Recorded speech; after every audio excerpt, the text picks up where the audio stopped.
आज बांग्लादेश में जो कुछ हो रहा है वो हमें याद दिलाता है कि स्वतंत्रता हमारे लिए कितनी अमूल्य है। Chief justice of India DY Chandrachud Singh का ये बयान बांग्लादेश हिंसा और तख्ता पलट पर आया है।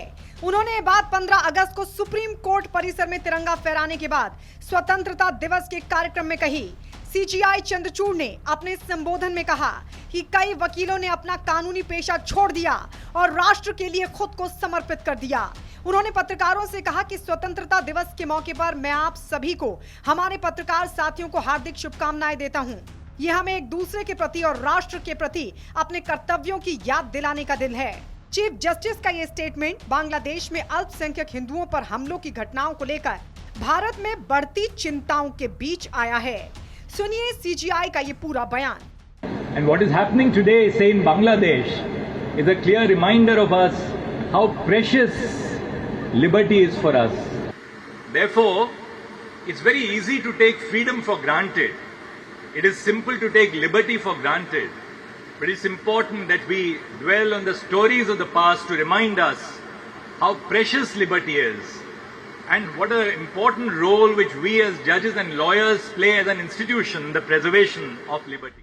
सीजीआई से पहले प्रधानमंत्री नरेंद्र मोदी ने भी लाल किले से अपने संबोधन में बांग्लादेश में पैदा हुए हालातों को लेकर चिंता जताई थी। पीएम ने कहा कि बांग्लादेश में जो कुछ हुआ वो चिंता की बात है। बांग्लादेश में जो कुछ भी हुआ है उसको लेकर पड़ोसी देश के नाते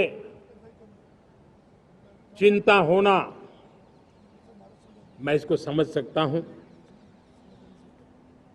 मैं आशा करता हूं कि वहां पर हालात जल्द ही सामान्य होंगे। खास करके 140 करोड़ देशवासियों की चिंता कि वहां हिंदू, वहां के अल्पसंख्यक, उस समुदाय की सुरक्षा सुनिश्चित हो। पूर्व प्रधानमंत्री शेख हसीना ने कई हफ्तों तक चले हिंसक प्रदर्शन के बाद 5 अगस्त को रिजाइन दे दिया था और देश छोड़कर भारत आ गई थीं। हमारे पड़ोसी देश बांग्लादेश में बीते 10 दिनों में जो कुछ हुआ है पूरी दुनिया देख रही है, लेकिन बांग्लादेश के इन हालातों का सीधा असर भारत पर भी पड़ा है। वहां हिंदुओं पर हमले हुए। हालात ये थे कि वो अपनी जान बचाने के लिए भारतीय सीमाओं की ओर भागे थे।